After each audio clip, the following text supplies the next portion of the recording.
구약 성경 예언서를 읽다가 보면 시대 감각을 잊어버리기 쉽습니다. 시대 감각을 알지 못하면 역사적으로 발생한 사건들의 의미를 이해하기가 어렵죠.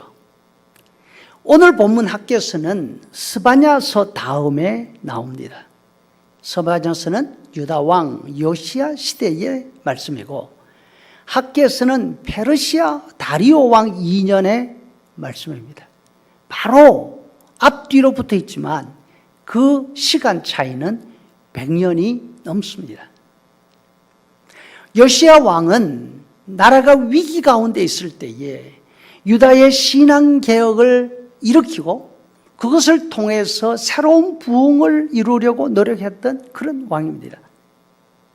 우리가 흔히 말하는 예루살렘 성전이 파괴되고 사람들이 바벨론으로 포로 잡혀가는 사건이 일어나기 전 40년쯤 전의 일이죠. 반면 학개서는 성전이 완전히 무너지고 예루살렘 성전을 다시 세우기 위해서 사람들을 격려하는 메시지입니다.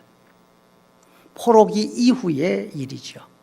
성경을 읽을 때 이와 같은 시간적인 차이, 역사적인 배경을 알고 읽으면 이해하는 데 훨씬 도움이 됩니다. 학개서에서 유대인들은 바빌론에서 돌아와서 하나님의 성전을 재건하기 위해서 계획을 세우고 있는 것입니다. 그런데 성전 기초를 놓을 때 주변에 살고 있는 이방 민족들이 건축을 방해합니다. 그래서 성전 건축이 중단된 채로 또 17년이 지나갑니다. 포로에서 돌아온 사람들은 성벽도 없고 아무것도 갖추어지지 않은 예루살렘에서 하루하루 살기가 바쁘고 고단했습니다. 시간이 흐르면서 포로 생활에서 돌아온 감격 흐려져 갑니다. 성전 건축에 대한 열정 점점 더 약해져 갑니다. 혹시 어떤 사람이 우리 성전 건축해야 되는 거 아니냐고 말하면 아직은 때가 아니야 말합니다. 또 포로 생활에서 돌아온 우리가 성전을 새롭게 세운다고 한들 그 성전 얼마나 대단하겠느냐고. 이전 솔로몬 왕이 지었던 성전에 비하면 없는 거나 마찬가지잖아. 이렇게 반응합니다. 여러분 원래 그렇습니다. 내 형편을 살피면 새롭게 할 수 있는 것이 거의 없습니다. 남과 비교하면 낙심하기 쉽습니다. 그런데 하나님이 말씀하십니다. 너희 가운데 남아있는 자 중에서 이 성전의 이전 영광을 본 자가 누구냐? 이제 그것이 너희에게 어떻게 보이느냐? 이것이 너희 눈에 보잘것없이 보이지 아니하냐? 하나님은 높은 하늘에 계시면서 우리 마음속에 있는 생각을 이렇게도 잘 알고 계십니다. 포로 생활에서 돌아온 그리고 예루살렘에서 살고 있는 노인들 가운데는 60년 이전에 무너진 솔로몬 성전을 본 사람들이 있습니다. 이분들은 옛날 화려했던 솔로몬의 성전을 생각하며 성전 짓는 일에 맥이 풀려 하고 있습니다. 당연히 그렇습니다. 다윗이 수십 년간 준비하고 그 아들 솔로몬이 7년을 건축한 그 성전에 어떤 건축물을 비교할 수 있습니까? 낙심하고 있는 사람들에게 하나님이 말씀하십니다. 낙심하지 말고 일어나라. 중요한 것은 성전이 얼마나 웅장하나 얼마나 화려한가 그런 것에 있는 것이 아니라고 이야기하십니다. 중요한 것은 그 안에 하나님이 영이 있으신가 이것이라는 것입니다. 그렇게 크고 화려했던 솔로몬 성전이 다 무너졌지 않습니까? 그 이유는 크지 않아서 화려하지 않아서 무너진 것이 아닙니다. 넘치게 화려하고 넘치게 웅장했지만 그 안에 있어야 할 것이 없었습니다.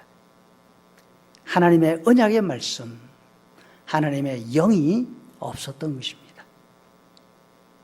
그러나 하나님이 주신 언약을 붙들고 초라하더라도, 백향목이 아니라도, 앞산에서 배운 소나무, 아카시아 나무로 지었다 하더라도 그 성전을 통해서 하나님이 기뻐하시고 하나님이 영광 받으실 수 있다고 말씀하십니다. 그 성전을 통해서 하늘과 땅, 바다와 육지를 뒤흔드실 수 있다고 말씀하십니다. 사람들은 언제나 큰 것을 좋아합니다.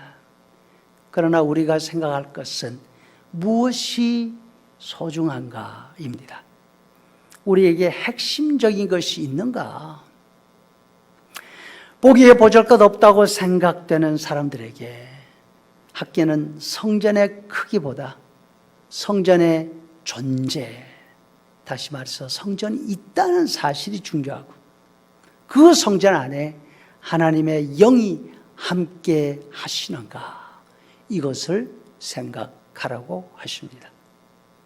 성도 여러분, 살기가 어렵고 예배로 모이기가 쉽지 않은 지금 같은 때 우리가 생각해야 될 것은 바로 학계 선지자의 메시지가 아닌가 생각합니다.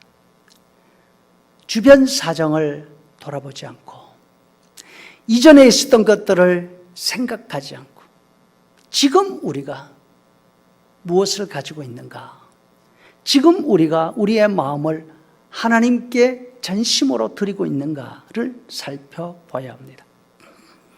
지금 우리가 예수님을 믿으며 신앙생활을 하고 있는데 신앙생활의 핵심을 놓치고 있는 것은 아닌가 돌아볼 수 있는 때인 것입니다. 성경에 나오는 하나님이 하신 일들과 하나님의 주신 약속들을 붙잡고 나아갑시다. 한 걸음씩만 나갈 수 있기를 바랍니다. 너무 많은 것을 기대하지 말고 너무 멀리 있는 것에 초점을 맞추지 말고 오늘 하루 말씀과 기도로 살면서 하나님의 영의 인도하심을 믿고 의지하며 살아갈 수 있기를 바랍니다. 성전 안에 하나님의 영이 계시면 사이즈가 보잘것없어도 주변 환경이 우리에게 우호적이지 않아도 두려워할 이유가 없습니다. 두려워하지 아니하고 하나님을 의지하고 살아가면 하나님이 다시 약속하십니다. 오늘부터 내가 너희에게 복을 주리라. 하루하루 은혜 가운데 살고 하루하루 말씀과 예배 가운데 살아갈 때에 하나님께서 분명히 우리가 느낄 수 있는 변화를 일으켜 주시리라 믿습니다. 하나님이 말씀하십니다. 너는 유다 총독 스룹바벨에게 고하여 이르라. 내가 하늘과 땅을 진동시킬 것이라. 나 만군의 여호와가 말하노라. 아멘.